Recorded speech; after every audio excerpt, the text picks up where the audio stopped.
ఓవరాల్గా ఒకటి తిరుమలరావు గారు ఇప్పుడు మేడం చెప్పినట్టు అదొక పాయింట్. రెండో పాయింట్ అంటే 25 అసెంబ్లీ అడగటంలోనూ 10 ఎంపీ అడగటంలో కూడా ఒక వివేచన ఉంది బీజేపీకి. 25 అసెంబ్లీ ఈ చెప్పడం కూడా అమిత్ షాని నేరుగా వాళ్ళ చంద్రబాబుకు పవన్ కళ్యాణ్ గారికి ఇద్దరికి సమక్షంలో చెప్పింది ఏంటంటే మనం కలిసి వెళ్తున్నాం, మనం అనే మాట వాడారు ఆయన. మనం కలిసి వెళ్తున్నాం, ఆయన ఆల్రెడీ 24 తీసుకున్నారు, ఆయన తీసుకున్నారు, మీరు ఇచ్చారల్లా, ఆయన తీసుకున్నారు, మేము 25 తీసుకుంటున్నాం, మిగిలిన మీరు తీసుకుంటున్నారు అని చెబుతూ పదప్రయోగంలో కూడా చాలా విచక్షణ ఉపయోగించారు. That's what we got authentic information. ఈ 25 తీసుకున్న ద్వారా ఏంటంటే గట్టి చోట్ల సీట్లు మీరు ఎంపిక చేయడం కాదు, మేము చూసుకుంటాం, మేము ఐడెంటిఫై చేసిన చోట మేము నుంచుంటాం, రెబల్స్ నుంచోబెడితే తాట తీస్తాం. అది చాలా క్లారిటీ ఇచ్చారు. ప్రతి పాయింట్లో కూడా మెటిక్యులస్గా బీజేపీ వ్యవహరిస్తోంది. జగన్మోహన్ రెడ్డి ప్రభుత్వాన్ని గద్దె దింపడం ఎంత అవసరమో బీజేపీ తాను తన మిత్రపక్షం గ్రో అవటం కూడా బీజేపీకి అంతే అవసరం.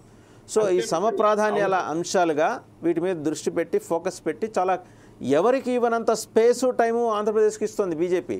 ఇక్కడ బీజేపీ ఎదగాలి. ప్రతి రాష్ట్రం నుంచి శాసనసభలో వాళ్ళకి ప్రాతినిధ్యం ఉండాలి, పార్లమెంట్లో వాళ్ళకి ప్రాతినిధ్యం ఉండాలి. శాసనసభలో ఒకవేళ వాళ్ళు ఎంపిక చేసుకున్న సీట్లలో పురంధరేశ్వరి గారిని గనక అసెంబ్లీకి పంపించే పని అయితే ఒక ఏడాది 2 ఏళ్లలో పవర్ ట్రాన్స్ఫర్ పూర్తిగా బీజేపీకి జరిగే ఒక వెసులుబాటును కూడా బీజేపీ ఆలోచన చేస్తోంది. అంటే ఆటోమేటిక్గా నందమూరి ఫ్యామిలీ నుంచే ముఖ్యమంత్రి అభ్యర్థిని బీజేపీ ఫీల్డ్ చేయబోతోంది. చాలా కీలకం కాబోతోంది. పేరుకి ముందర ఆవిడని ఎంపీగా ప్రొజెక్ట్ చేస్తున్నారు, కానీ జరగబోతున్న ప్రక్రియ ఇదని చెప్పేసి ఆర్ఎస్ఎస్ వర్గాల నుంచి అందుతున్న సమాచారం. అంటే చూసారా, ఇన్నాళ్ల పాటు ఒక బీజేపీ పుట్టినప్పటి నుంచి ఇన్నాళ్ల పాటు బీజేపీని తొక్కేసి బయటికి రానికుండా చేసి ఒక చిన్న మొలగ్గా ఉండగానే పీకేసిన తెలుగుదేశానికి బీఫెటింగ్ రిప్లై బీజేపీ ఇవ్వబోతోంది. ఓవర్నైట్ జరగాలని బీజేపీ ఆశించట్లా. ఇప్పటికిప్పుడు తెలుగుదేశం అధినేతే ఆయనే ముఖ్యమంత్రి, అందులో డౌట్ ఏం లేదు. బట్ పవర్ ట్రాన్స్ఫర్ అనేది ఆ విషయంలో చాలా హిడన్గా, మొహమాటానికైనా సరే, ఇష్టం లేకపోయినా సరే, నీళ్లు నవ్వులుతున్నాయినా సరే నిన్నటికి సగం అంగీకారం చంద్రబాబు తెలియజేశారు. అది అఫీషియల్గా చెప్పరు, బయటికి ప్రకటించరు, బట్ చాలా సటిల్గా చాప కింద నీరులా విస్తరిస్తుంది. అదే సందర్భంలో పవన్ కళ్యాణ్ గారిని పార్లమెంటుకి పోటీ చేయడం ద్వారా కేంద్ర మంత్రివర్గంలో ఆయన తీసుకొని జనసేన బలపట్టానికి కావాల్సిన వాతావరణాన్ని బీజేపీ క్రియేట్ చేస్తుంది. ఇదండి బీజేపీ ఎత్తుగడ. రాజకీయ పార్టీ కాబట్టి వాళ్ళే చారిటీ నడుపుకోవట్లేదు కదా, వాళ్ళు ఇలాగనే చేస్తున్నారు. మీరు అన్నది కరెక్టే సార్, వాళ్ళ ఆలోచన మంచిగానే ఉన్నది. కాకపోతే ఇప్పుడు మీరు 1-2 సార్లు, ఎందుకంటే మీరు సీనియర్ జర్నలిస్టు, నేను కూడా ఒక 28 ఏళ్ళు జర్నలిస్ట్గా ఉన్నాను, 28 ఏళ్ళు జర్నలిస్ట్గా ఉన్నాను. మనకు వచ్చే ఇన్ఫర్మేషన్ గురించి మనం రిపీటెడ్గా మనం ప్రూవ్ చేసుకోవాల్సిన అవసరం లేదండి. జర్నలిస్ట్కి ఎటువంటి ఇన్ఫర్మేషన్ ఎక్కడి నుంచి వస్తాయో అందరికీ తెలియాలండి. ఫస్ట్ వాళ్ళు అడగకూడదు. ఒక విషయం చెప్పిన తర్వాత అది ప్రూవ్ అయిందంటే రెండో విషయం, మూడో విషయం కూడా నిజమే అవుతుందండి అది. ఎందుకంటే అథెంటికేషన్ లేకుండా మీరు ఏమీ ఇంతవరకు ఎప్పుడూ చెప్పలేదు. మీరు పరిచయం అయినప్పటి నుంచి మీరు గమనిస్తున్నాను, నన్ను మీరు గమనిస్తున్నారు. ఈ యాక్టివిటీలు బీజేపీ చాలా లాంగ్ స్టాండింగ్ పిక్చరైజేషన్ చేసుకుంటుందండి.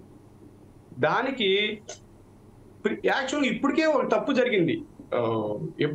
ఎప్పుడైతే నిజంగా మీరు ఆయన పేరు చెప్పడానికి ఇష్టపడలేదన్నా నేను చెప్పడానికి నాకేం భయం లేదండి. నేను ఏదైనా నాకు కూడా భయం లేదు, కాకపోతే ఇష్టం లేదు.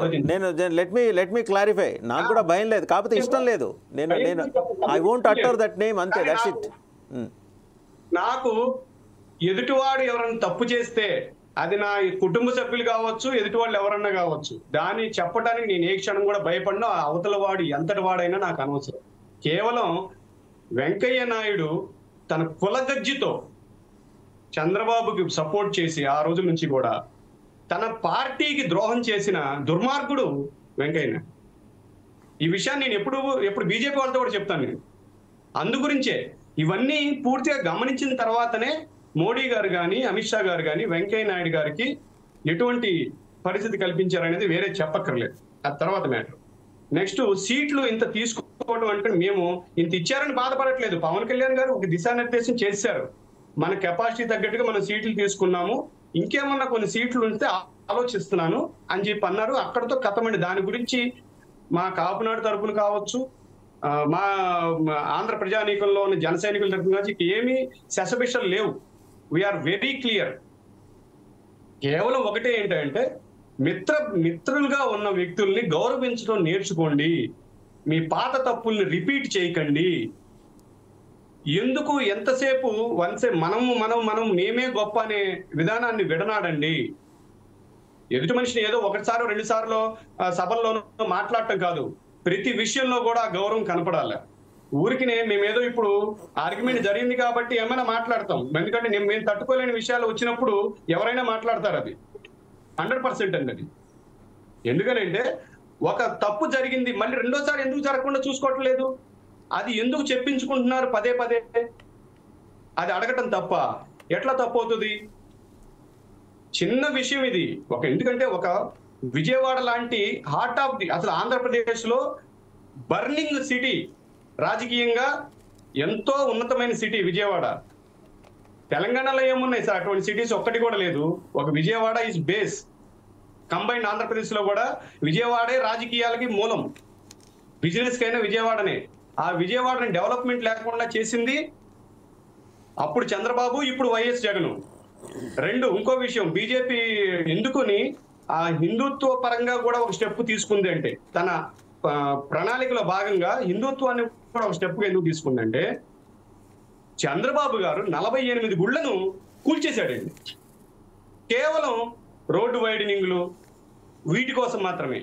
కానీ ఎక్కడైతే రోడ్డు వైడనింగ్ ఉంటుందని భయపడి చెప్తున్నారో వాళ్ళకి సంబంధించిన అనుయాయులు, వాళ్ళకి సంబంధించిన సానుభూతి పరులు ఉన్న కాలనీస్ లో కానీ, ఆ బిజినెస్ ప్రాంతాల్లో కానీ రోడ్డు వైడనింగ్ లేవు సార్. ఇవన్నీ కూడా బీజేపీకి తెలుసండి.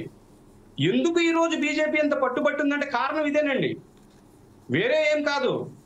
ఎప్పుడే ఈవెన్ మీరైనా నేనైనా, నేను రిపీటెడ్ గా కావాలని తప్పులు చేసుకుంటూ వెళ్తుంటే నాకు మీరు రెస్పెక్ట్ ఇవ్వాల్సిన అవసరం లేదు, నన్ను గుర్తించాల్సిన అవసరం లేదు. అప్పుడు ఏం చెప్తారంటే, మీరు తిరుమలరావు మీకు గుర్తింపు కావాలి, మీరు ఇలా ఉంటేనే మాతో వ్యవహారం నడుస్తుంది అని మీరు చెప్పేస్తారండి. అలాగే రాజకీయం కూడా, నీ తప్పులు మాకు అన్ని దగ్గర ఇంత లిస్ట్ ఉంది, ఇవన్నీ పక్కన పెట్టు. పవన్ కళ్యాణ్ గారు ఎదుటి మనిషి ఉన్నారు, మేమున్నాము, కలిసి వెళ్తున్నామని చెప్పేశాము, కాబట్టి కాంప్రమైజ్ కొన్ని విషయాలని చెప్తున్నారు. కాంప్రమైజ్ అవ్వమని ఎందుకు అడుగుతున్నాం మేము? ఎందుకు కాంప్రమైజ్ పవన్ కళ్యాణ్ గారు కాంప్రమైజ్ అయ్యారు 40 సీట్లకి, మీరెందుకు కాంప్రమైజ్ గారు? బీజేపీని ఇంకా ఎంతకాలం మీరు ఇంకా ఎదగనీయకుండా చూస్తారు? ఇవ్వండి బీజేపీకి సీట్లు కూడా. చిన్న సవరణ అండి, చిన్న సవరణ తిరుమలరావు గారు.